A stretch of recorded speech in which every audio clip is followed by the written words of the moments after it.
For more on this story, we're joined now by Samina Yasmeen. She's a professor of political science and international relations at the University of Western Australia in Perth. Many thanks for joining us today, Samina. Now, we heard in that piece there's been a lot of escalating rhetoric between India and Pakistan, particularly from politicians this time. But it's one thing to have this sort of rhetoric escalate, but it's actually another thing for it to be some sort of military engagement. Do you think it's going to come to that? I think the chances of that happening are greater now than they were even 2 months ago. But still, we have to place it in comparative perspective. When we go back into 1999 or even 2002, there have been times when, in response to attacks in India, from what India alleged was really perpetrated by groups in Pakistan, tensions mounted and Indian and Pakistani forces faced each other on the borders in 2002 for nearly 2 years. So if we look at that, then we can say that the tension is coming back to the same level. But given the fact that the Indian government has also developed this idea that they could have short surgical strikes into Pakistan, is further adding the fear that probably in current atmosphere there may be a heightened possibility of some conflict. But I still think that it's not that close, not as close as the media on the two sides is presenting it to be. The fact that both countries have ready nuclear arsenals, is that a deterrent to them?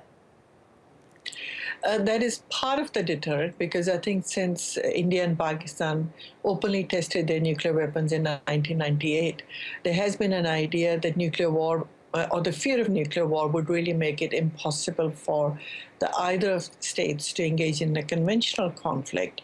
But I think to some extent what happened in Kargil in 1999, and then also the Indian policy that they could engage in short sort of surgical strikes, has really created some doubt whether or not there's clear distinction that with nuclear weapons, conventional war is impossible. That may not be that true anymore. There is still possibility of cross-border conflicts, but maybe shortened for a limited duration before the international community becomes very active as they did in 1999 and then in 2002 to 2004. But I think nuclear weapons do prevent it to some extent, but not as much as it was assumed, say, in the 1980s or even early 1990s. Looking closer at the situation in Kashmir, India accuses Pakistan of being complicit with this group that has carried out this attack on its soldiers. Pakistan saying that it was a local Kashmiri insurgency. Is there any way of knowing what the truth of the matter is? Well, basically, I think what I would suggest is that both India and Pakistan are only providing part of the story. We cannot ignore the fact that the current uprising in Kashmir is really the response of Kashmiris in Indian part to the Indian government's policies. So the uprising can't be blamed on Pakistan. But again, we can't ignore the fact that every time, for example, what happened in the late 1980s, there is an uprising in Kashmir for local reasons. It attracts groups within Pakistan who feel that it's in their interest to further add fuel to the fire. There have been times when the sections in Pakistan government have supported these groups.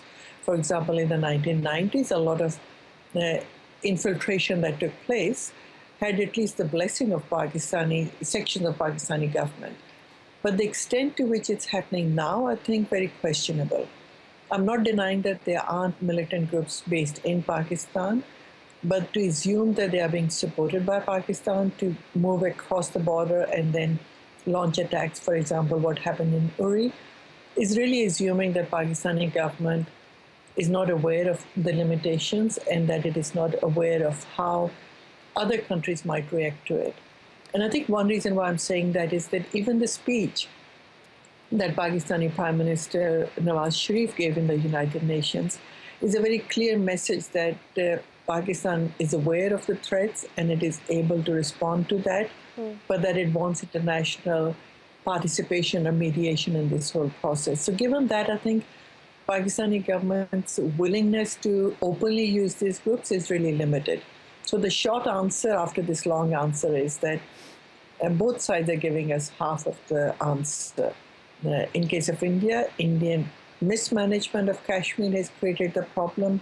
In case of Pakistan, Pakistan government's inability to rein in all the militant groups have created a condition where some of them may have crossed the border and engaged in these activities. And if they haven't, they probably will in future.